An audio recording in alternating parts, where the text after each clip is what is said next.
마태복음 1장 18절로 25절, 1장 1절로 18절에서 1장 18절로 25절 우리 함께 한 절씩 교독하겠습니다. 예수 그리스도의 나심은 이러하니라. 그 모친 마리아가 요셉과 정혼하고 동거하기 전에 성령으로 잉태된 것이 나타났더니 그 남편 요셉은 의로운 사람이라 저를 드러내지 아니하고 가만히 끊고자 하여 이 일을 생각할 때에 주의 사자가 현몽하여 가로되 다윗의 자손 요셉아, 내 아내 마리아 데려오기를 무서워 말라. 저에게 잉태된 자는 성령으로 된 것이니라. 아들을 낳으리니 이름을 예수라 하라. 이는 그가 자기 백성을 저희 죄에서 구원할 자이심이라 하니라. 이 모든 일이 된 것은 주께서 선지자로 하신 말씀을 이루려 하심이니 가라사대 보라, 처녀가 잉태하여 아들을 낳을 것이요 그 이름은 임마누엘이라 하리라 하셨으니 이를 번역한즉 하나님이 우리와 함께 계시다 함이라. 요셉이 잠을 깨어 일어나서 주의 사자의 분보대로 행하여 그 아내를 데려와서나 아들을 낳기까지 동침치 아니하더니 나음의 이름을 예수라 하니라. 아멘.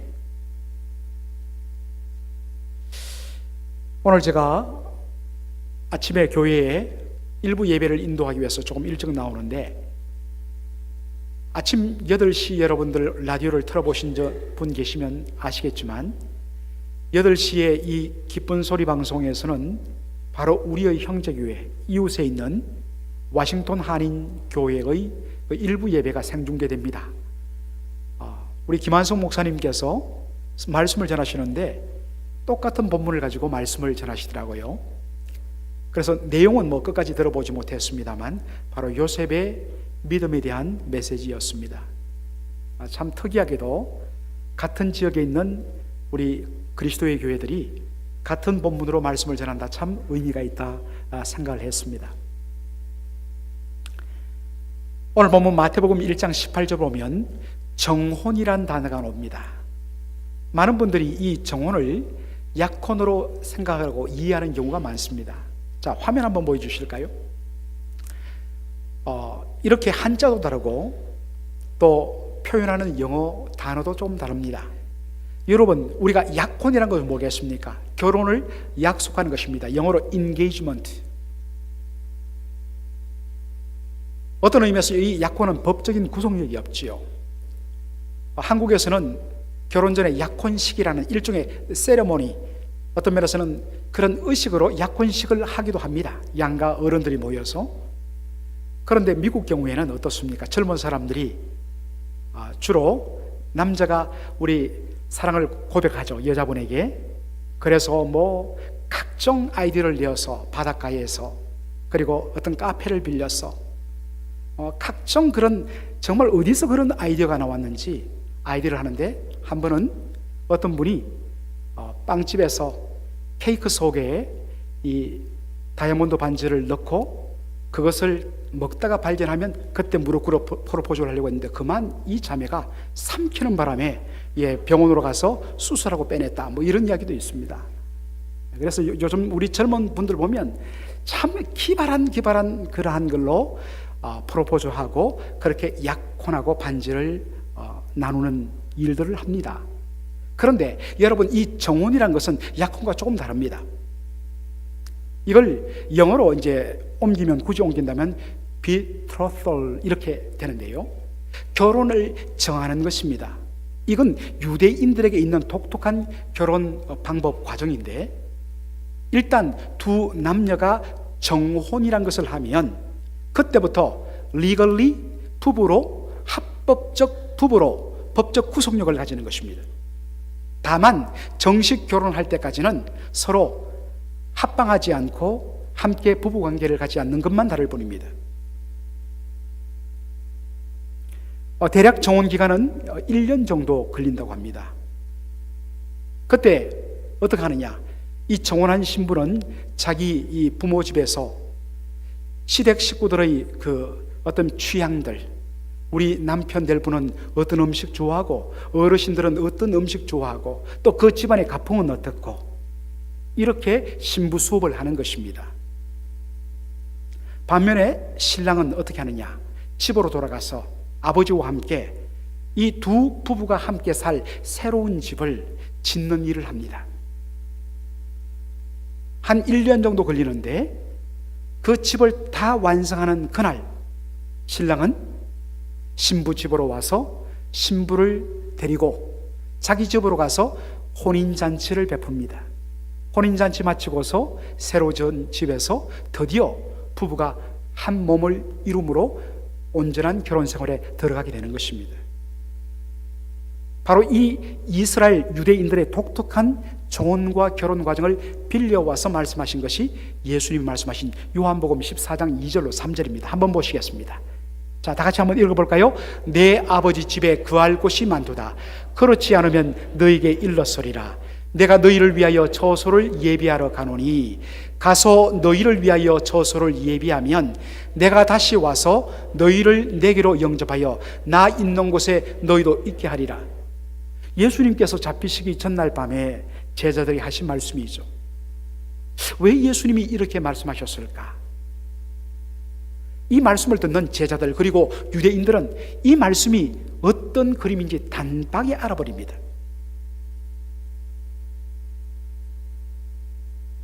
정혼한 남자는 신부를 데려오기 위해서 새로운 집을 짓습니다.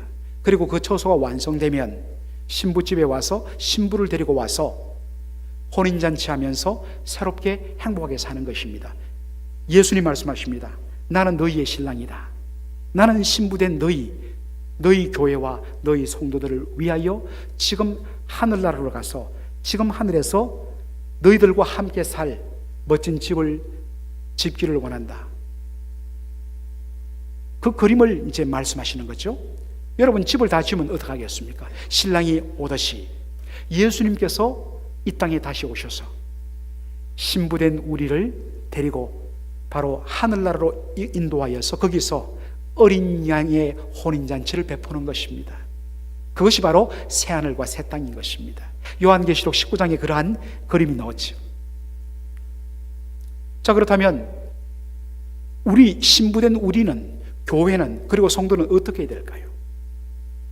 오직 우리의 신랑 예수님이 오실 그날까지 그분을 기다리며 그분께만 마음을 두며 자신의 몸과 영혼을 정결하게 잘 유지하며 딴 데 눈길 돌리지 않고,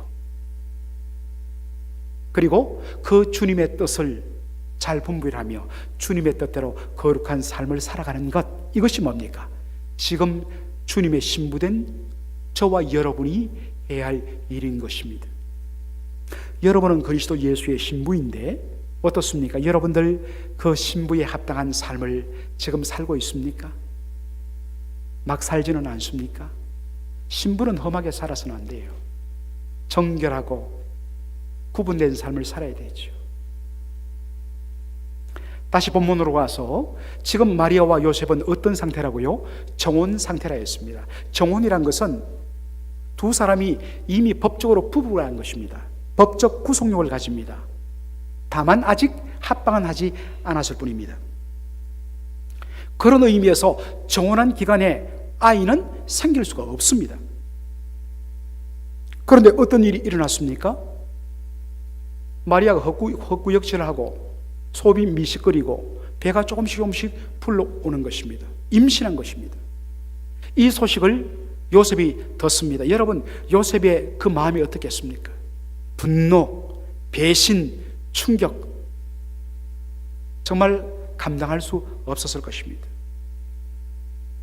자, 마태복음 1장 19절에 보니까 이 소식을 들은 요셉의 반응이 나옵니다. 그 남편 요셉은 왜 남편인가? 정혼하면 이미 법적인 부부이기 때문에 남편인 것입니다. 그 남편 요셉은 어떤 사람이라? 의로운 사람이라.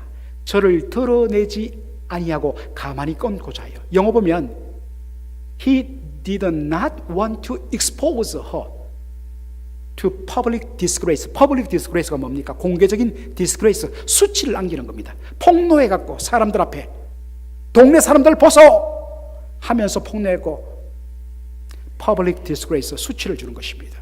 그렇게 하지 않았다는 것입니다. 그리고 마음속에 어떤 생각을 하냐면 조용하게 끊어버리자, 조용하게 디보스하자, 조용하게 이혼하자, 정리하자, 이런 마음을 가졌다는 것입니다. 여러분, 의롭다는 것은 뭡니까? 의롭다는 것은 불의한 것은 보지 못하고 참지 못하고 반드시 바로잡는 것이 의로움입니다. 요셉이 의롭다는 것은 마리아의 부정을 결코 넘겨서는 안 되는 것입니다. 여러분, 율법 신명기 22장을 보면 간음 사건에 대하여서 어떻게 해야 하는지 자세하게 나옵니다. 22장 23절로 24절에 보면 3절에 보니까 만일 정혼한 여인, 거기는 약혼한 여인이라고 되어 있는데 정확하게 말하면 정혼이죠.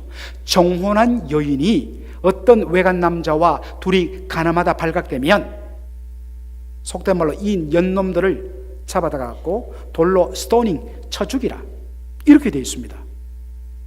그런데 여러분, 지금 이 요셉이 살던 지금부터 2000년 전 유대 사회는 어떤 사회입니까? 로마의 식민지입니다. 따라서 로마의 법이 엄격하게 적용되는 그런 사회였습니다. 그래서 함부로 로마 당국에 의해서 사형 선고 내리지 않고는 임의적으로 사람들이 그렇게 사람을 죽일 수가 없습니다. 그래서 가늠하다가 현장에서 발각됐다고 그 자리에서 돌로 쳐 죽이는 일 없어요. 대신에 어떻게 하느냐? disclosure, expose, 공개적으로 사람들 앞에 폭로하는 것입니다. 그래서 public disgrace, 공개적인 수치를 당하게 하는 것입니다. 여러분, 차라리 한 방 맞고 그 자리에서 죽어버리면 그 순간의 고통으로 끝나요. 그런데 일생 동안 사람들 앞에 손가락질, 저 더러운 것, 사람들 앞에 퍼블릭 디스그레이스를 당하게, 그 고통은요 끔찍합니다. 차라리 죽는 것이 나을 정도예요. 여러분들, 19세기 미국에 대문호가 있죠. 우리에게는 교과서에서 이 큰바위 얼굴로 널리 알려진 나다니엘 호돈이라는 유명한 작가가 있습니다. 미국에서 중고등학 과정을 거치는 우리 자녀들은 다 이분의 작품을 읽습니다. 그 가장 대표적인 작품이 뭐냐? 여러분 알죠? 스칼렛 레터, 뭐죠? 주홍 글씨. 요즘에는 주홍 글자란 이름으로 번역되더라고요. 이 주홍 글씨는 뭐냐면 스칼렛, 주홍색의 글씨로 A라는 글씨를 이 가슴팍에 달고 살게 한다는 것입니다. 이 A가 뭐냐? adultery, 간음이라는 영어 단어입니다. 그 첫 번째 글자 A를 새겨갖고 그것을 가슴판에 달게 하는 것, 이게 뭐냐? 스칼렛 레터입니다. 자, 한번 화면 한번 보여주시겠습니까? 이게 이제 지금은 좀 흐릿한데 90년대 중반에 저 영화 배우 이름이 데미 무어죠. 아주 유명한 배우인데 저분이 주연한 주홍글씨라는 영화 한 장면인데 가슴팍에 이렇게 A라는 글자를 달고 살아야 됩니다. 여러분, 주홍글씨 스토리 다 아시죠? 유럽에서 아내가 먼저 건너고 남편이 뒤따라오기로 했는데 그 남편이 풍랑을 만나갖고 죽었다는 소문이 들렸습니다. 그래서 그 절망감에 있던 이 여인이 출석하던 교회의 그 미혼 목사님과 사랑에 빠지게 돼요. 그래서 거기서 아이를 낳게 되자 아이 아빠가 누구냐? 안 밝힙니다. 그래서 아이 낳을 때까지 감옥에 갇혔다가 거기서 어떤 면에서는 죽임당해야 되는데 남편이 풍랑에 의해서 죽었을지도 모른다는 사실을 참작해갖고 다만 사형은 면하고 그 다음에 뭐냐? 평생 동안 A라는 이 어덜터리, 간음이라는 이 의미하는 A를 가슴에 달고 평생 살도록 법을 심판합니다. 그런 스토리인데 오늘 다 이야기하면 한 2시간 해도 끝이 않습니다. 여기서 일단 멈추고요. 여러분 생각해 보십시오. 이 헤스트란 여인이 이 A라는 글자를 달고 가면 침뱉고 욕하고 돌이 날라오고 이 공개적인 수치입니다. Public disgrace.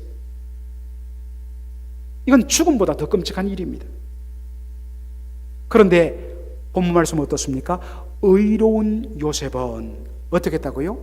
이것을 공개적으로 드러내지 않고 가만히 끊고자 했습니다.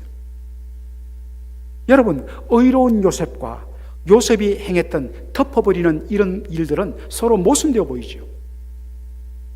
그런데 이 모순의 해결은 어떻게 나느냐? 바로 여기 의롭다는 이 말의 원어적인 의미를 알면 해결이 됩니다. 여러분 한번 보시겠습니다. 이것을 헬라어로 디카이오스라고 이야기하는데, 이 디카이오스는 두 가지 의미로 우리가 쓸 수 있습니다. 하나는, 좀 졸리지만 참으십시오. 하나는 영어로 conformity가 뭡니까? 일치, 부합, 순종이라는 뜻이죠. conformity to God's own being, 하나님 그분의 존재, 하나님의 하나님 되심에 일치하고 부합되는 것, 이게 뭐냐? 의라는 것입니다. 우리 하나님은 어떠한 하나님이십니까? 하나님은 공의로우신 분이에요. 그러므로 의롭다는 것은 뭡니까? 하나님의 공의로우심을 따라서 우리가 불의를 용납하지 않고 정직하고 바르게 사는 것, 이게 뭐 의롭다는 것이에요. 그러나 동시에 우리 하나님은 어떤 분이십니까? 하나님은 사랑의 하나님이세요. 따라서 이 사랑의 하나님 앞에 conformity, 일치하고 부합되는 삶은 어떤 삶입니까? 용납하고 자비와 긍휼을 베푸는, 이것이 뭐냐? 의로운 것입니다. 의는 두 가지를 다 갖고 있어요. 이걸 잘 보여주는 그림이 사무엘상 24장에 나와요. 요즘 우리 수요 예배 때 계속해서 몇 달째 지금 사무엘상을 강의하고 있습니다. 많은 분들이 다 오는 것은 아닙니다만 참 말씀의 은혜를 누리고 있습니다. 여러분 초대합니다. 꼭 좀 나와 주셨으면 좋겠어요. 지금 현재 사무엘상 22장을 하고 있는데, 23장을 하고 있는데, 이제 다음 주에 우리 그걸 할 거예요. 자, 거기 보면 24장에 어떤 장면이 나오냐? 사울이 다윗을 잡아 죽이려고 혈안이 되어 있습니다. 그래서 어느 날 다윗이 어느 지역에 있다는 소식을 듣고 군대를 이끌고 오다가 다윗이 급한 볼 일이 있었습니다. 그래서 급하게 일을 처리하기 위해서 동굴 속으로 들어갔는데, 마침 그 동굴 속에 누가 있었느냐? 다윗과 부하들이 숨어 있었습니다. 사울을 따라온 사람은 아무도 없었습니다. 왜냐하면 볼일 보기 때문에. 기가 막힌 찬스죠. 그래서 다윗의 부하들이 뭐라고 합니까? 장군님, 하나님이 주신 찬스입니다. 한 방에 찔러 죽이면 끝나버립니다. 이제 이런 고생 안 해도 됩니다. 그럴 때 다윗이 뭐라고 이야기합니까? 여호와의 기름 부음 받은 자를 내게 치는 것을 하나님 허락하지 않으셨다. 굉장히 중요한 말씀이에요, 여러분. 그리고 나서는 살려줍니다. 그리고 사울이 저 멀리 갔을 때 비로소 저 꼭대기 위에서 왕이여 합니다. 그리고 자초지정을 이용해요. 그때 얼마나 부끄러웠겠습니까, 사울이. 그때 사울이 한 말이 사무엘상 24장 17절의 말씀이에요. 다 같이 한번 읽겠습니다. 다윗에게 이르되 나는 너를 학대하여되 너는 나를 선대하니 너는 나보다 어렵도다. 네가 나보다 훨씬 더 more righteous, 어렵다는 것입니다. 이유는 뭐냐? You have treated me well. 나에게 잘 대해줬기 때문에, 선대했기 때문에, 원수이기 때문에 죽여도 문제가 없는데, 어떤 의미에서는 그것이 훨씬 더 의롭게 보이는데, 도리어 그에게 선대한 것을 보고 뭐라고 이야기합니까? 의롭다라고 이야기하는 것입니다. 진정한 의로움은 하나님의 긍휼과 자비에 근거하여서 불쌍히 여기고 용납할 때 비로소 뭡니까? 하나님의 의로우심이 드러나는 것이에요. 요셉은 의로운 사람이었습니다. 따라서 간음했다고 의심되는 그런 유인을 아무 일 없는 양 그냥 아내로 맞을 수는 없었습니다. 여러분 아시다시피 유대사회는요, 이 율법 말씀이 주어진 지가 3500년 전 모세에게 주어졌는데, 그때 이미 이혼을 합법적으로 말씀한 사유였습니다. 함부로 이혼해서는 안 되지만 그렇다고 해서 이혼에 대해서 너무 여러분들 함부로 그렇게 한국적인 풍습에 의해서 말하는 것도 옳지 않습니다. 그런데 유대 사회는 두 가지 이혼 방법이 제시되었습니다. 하나는 public divorce, 공개적 이혼입니다. 서로의 어떤 이유로 문제로 이혼하는가를 공개적으로 이혼장에 다 적고 그것을 사람 앞에 크게 읽어버리는 겁니다. 그 이혼서류 작성에 어떤 면에서는 이니시에이티브, 주도권은 누가 갖고 있느냐? 남자가 가지고 있습니다. 그러나 동시에 또 하나의 방법이 있는데 바로 프라이빗 혹은 시크릿 디보스가 있습니다. 사적으로 비밀스럽게 몰래 드러내지 않고 하는 이혼 방법도 있는데 이것도 남자가 결정합니다. 그렇게 사적인 결혼을 할 때는 두 사람의 정인이 필요해요. 두 사람의 위트네스가 필요하는데 그 사람을 부르고 그 사람 앞에서 이혼장을 작성하는데 사적인 이혼은 이혼 사유를 밝히지도 않아요. 그리고 딱 두 가지만 기록합니다. 2000년 전에 있었던 그 이혼 서류 문서가 아직도 있다고 그러는데 두 가지입니다. 이것은 당신을 위한 이혼장입니다. 두 번째, 이제부터 당신은 다른 남자와 결혼해도 문제가 없습니다. 굉장히 신사적이죠. 이것이 요셉이 택한 방법이었습니다. 공개하지 않고 불륜으로 의심되는 여인을 아내로 맞을 수 없다. 그러나 이것을 만약에 내가 공개하면 이 사람 평생 낯들고 못 산다. 그리고 그 뱃속에 있는 아이는 어떠냐? 이건 도저히 인간이 할 짓이 아니다. 그래서 택한 것이 뭐냐? 의로운 사람 요셉이 조용하게 처리하는 방법을 택했습니다. 사랑하는 성도 여러분, 여러분에게 질문을 던집니다. 만일 여러분이 요셉 같은 일을 당했다면 꼭 뭐 이런 어떤 서로 간의 어떤 불륜 뭐 이런 문제가 아닐지라도 내 사랑하는 친구로부터 심지어는 내 형제로부터 정말 믿었던 사람으로부터 여러분 어떤 일에 속임을 당하고 사기를 당하고 배신을 당했을 때 아마도 분노와 배신감으로 여러분 잠을 이루지 못할 것입니다. 아무리 맛있는 음식을 보더라도 여러분 입에 그게 당기겠습니까? 먹으면 오히려 탈이 나죠. 그리고 마음속에 할 수만 있다면 우리는 대로 주고 대로 받고 말로 주는 이 우리의 신봉 아닙니까? 내가 할 수 있는 한 몇 배로 되돌려주고 싶다. 그리고 사람들 앞에서 이 상대방의 문제들을 폭로해갖고 다 수치를 당하게 하고 싶다.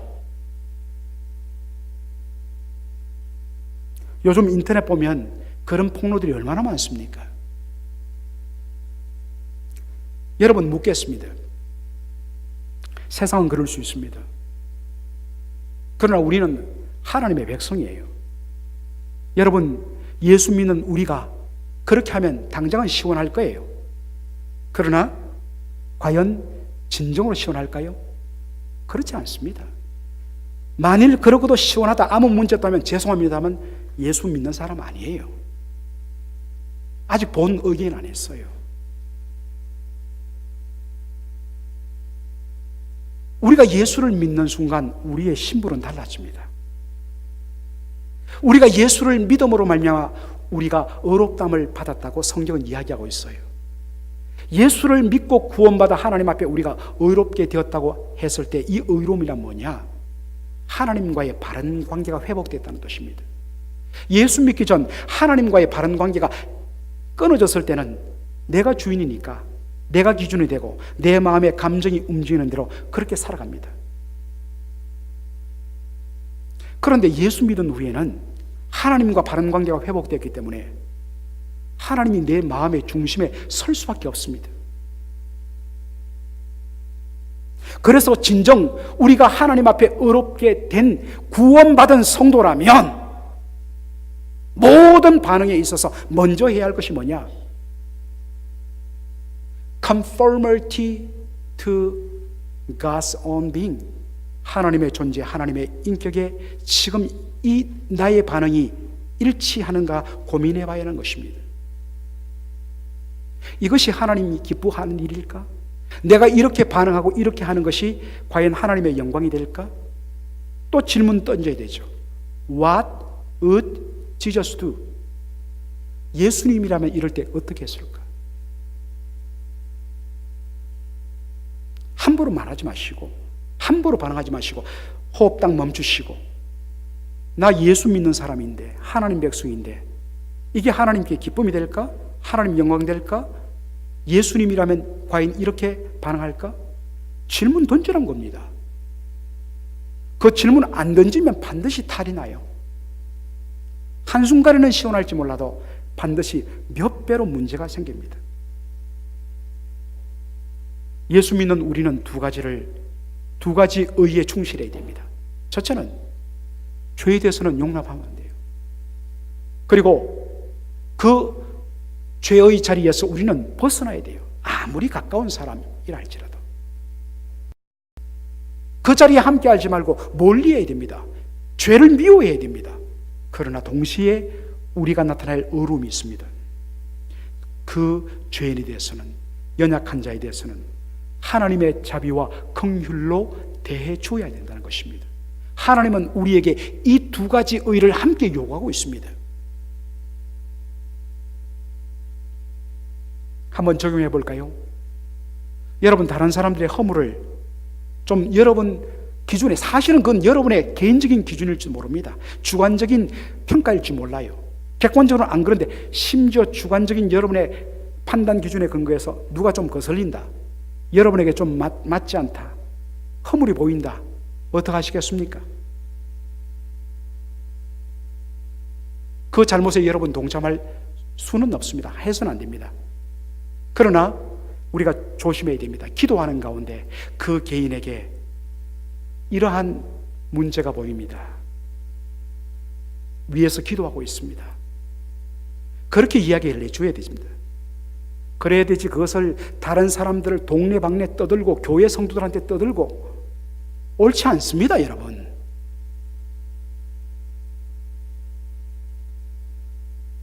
바로 이것이 하나님의 의를 드러내는 것입니다. 이것이 내가 믿음으로 구원받고 믿음으로 의롭담을 받았다는 것이 확인되는 방법이에요. 아무리 여러분들이 나 예수 믿는다, 나 구원받았다, 나 의롭게 되었다 하지만 여러분 열매가 보이지 않으면 어떻게 확인되겠습니까? 요셉의 또 하나의 의로움이 오늘 보입니다. 아까도 말했듯이 의로움이란 것은 하나님의 존재, 하나님의 인격에 대한 conformity, 일치, 부합이라고 했습니다. 또 하나의 의로움이 뭐냐면, 보여주세요. conformity to God's will, 하나님의 뜻, 하나님의 말씀에 대한 일치, 부합, 그리고 그 말씀의 순종입니다. 이게 의로움입니다. 자신의 경험과, 자 내려주시고, 자신의 경험과 자신이 가지고 있는 지식으로서는 처녀가 임신한다 말 안 되지요. 분명 불륜입니다. 그런데 그때 하나님께서 천사를 통해서 하신 말씀이 뭡니까? 요셉아, 네 아내 마리아 데려오기를 두려워 말라. 이 여인의 배에 지금 잉태된 것은 성령으로 말미암아 잉태된 것이라. 이유는 어디에 있습니까? 이 태어날 아기는 장차 자기 백성을 저희 죄에서 구원할 자라. 그래서 그 이름을 예수라고 지으라고 한 겁니다.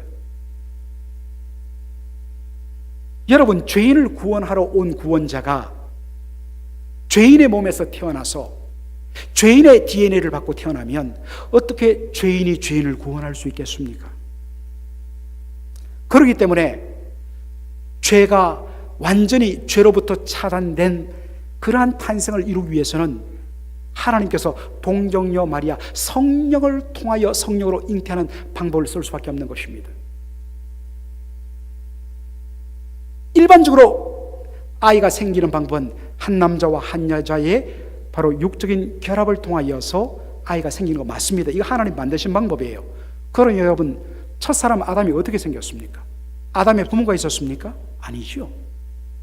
하나님께서 흙으로 그 사람을 만드시고 그 코에 하나님의 생명의 호흡을 불어 넣어주심으로 바로 아담이 생겼습니다. 그러니 하나님께서 하나님의 특별한 그리고 유일한 유니크한 하나님의 구원 역사를 이루기 위해서 하나님은 동정녀 몸속에 성령으로 말미암아 예수님을 이 땅에 오시는 방법 능히 하실 수 있는 분이세요. 그러므로 그냥 이 땅에 있는 우리 인생의 지식과 경험에 비추어서 그 뛰어넘어 일하시는 하나님, 그분의 뜻과 그분의 방법, 이 인생의 짧은 방법과 생각에 근거해서 그보다 더 높으신 하나님의 뜻과 방법을 틀렸다고 말하는 것, 이게 얼마나 큰 교만입니까? 때로는 내 생각과 상식으로는 이해가 되지 않는다 할지라도 하나님, 그분께서 당신의 구원을 이루기 위해서 이런 계획을 가지시고 이루신다는 것을 온전히 알았을 때 의로운 요셉은 뭡니까? Conformity to God's will, 하나님의 뜻에 자신의 생각을 일치시키고 온전히 순종하게 되는 것, 이게 뭡니까? 요셉의 의로움입니다.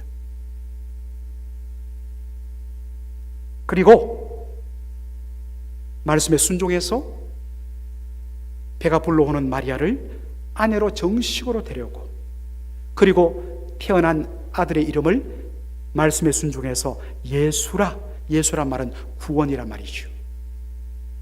그렇게 이름을 지었습니다. 하나님의 뜻에 온전히 순종했기 때문입니다. 성도 여러분, 진정한 의로움 무엇입니까? 딱 하품 그만 좀 하십시오. 진정한 의로움은 어디에 있습니까? 자신의 생각, 자신의 판단 있습니다.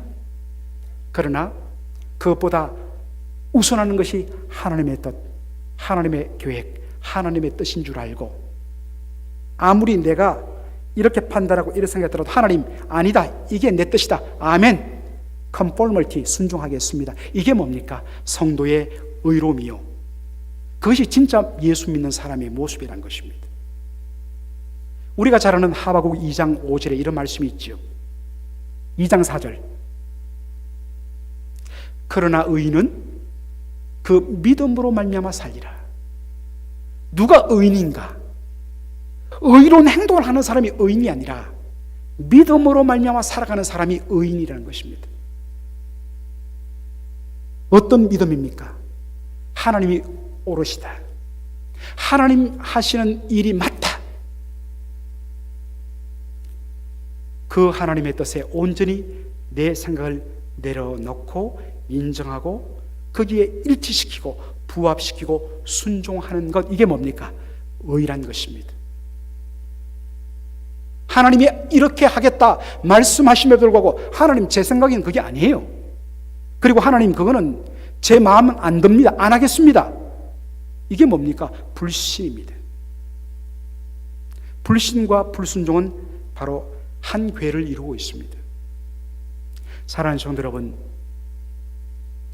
오늘 요셉의 의로움을 보면서 구원받은 성도의 의로움이 뭔가를 오늘 이 본문은 우리에게 보여주고 있습니다.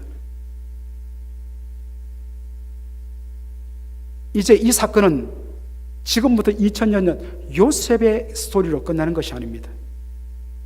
이 땅을 살아가는 또 다른 요셉으로서 저와 여러분에게 요구되는 하나님의 요구인 것입니다.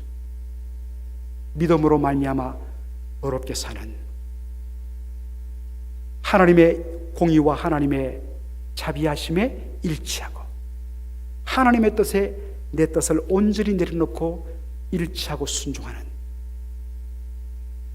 그러한 성도의 아름다운 삶을 살아가는, 그때 비로소 우리는 우리 주 예수 그리스도를 볼 수가 있고 만날 수 있고 그분의 구원의 은혜를 즐거워할 수 있게 될 것입니다. 기도하겠습니다.